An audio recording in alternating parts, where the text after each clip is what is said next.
I think nature is my number one influence. My name is Meghan Hildebrand. I work out here on the Sunshine Coast.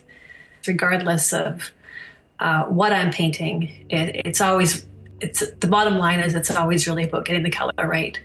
If that doesn't feel right, then the painting isn't finished. Sometimes I like to base it on the real thing, like when a storm is coming in and you get that really like purpley blue that just makes you feel like scared and excited. And then other times I'm kind of using my basic color theory principles just to kind of direct the eye. Often I will use my pile of paint chips, from the hardware store. I'll grab pretty much every sample they have and spend time just making different combinations of paint chips till I find a little color family that I find really exciting. Usually it'll be like a combination of, colors that harmonize and colors that contrast, and hopefully a combination I haven't done before. So when I find a little grouping of 5 or 6 colors that I'm excited about, I'll go ahead and mix those colors and then get into the painting process. I am a big fan of both textile art, like weaving, quilting, as well as collage.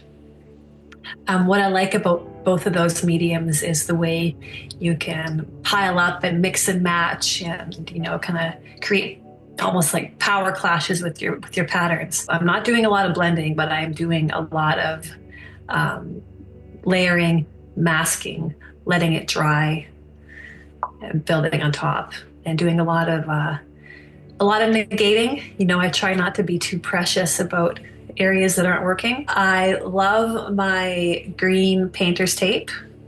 I love my matte medium. When I'm masking areas, often I will want like a nice rough edge. So I'll get the nice thick masking tape, tear it down the middle, and use the rough edge to mask my shape. And then I will apply a thin layer of matte medium. When that's dry, I can apply my paint, and that gives me a clean edge without any leaking. The torn edge was a tip that I got many years ago from a painting workshop with Norman Yates. Take a large piece of newsprint and just tear it against the grain, and then you get a really like organic and unplanned rough line.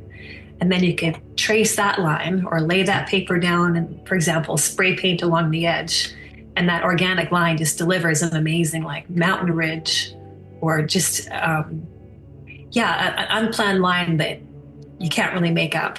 I'm looking out the window right now and I'm just seeing the bare branches of a maple tree. It makes me think of Gordon Smith's work.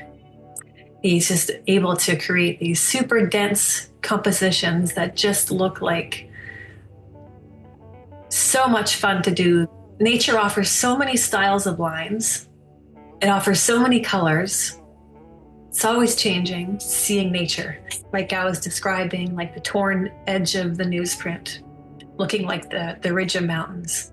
Like something that simple can evoke like a mountain range. A little like paint wiggle like that, you can have a tree in like 2 seconds. It's just the eye is so interested and so tuned to seeing that. It's just for me, such a fast and an easy language to work on.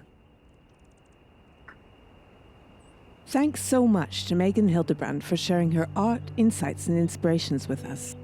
You can learn more about her practice in an article on our website, and be sure to check out the other artists in this series on our YouTube channel. Thanks for watching.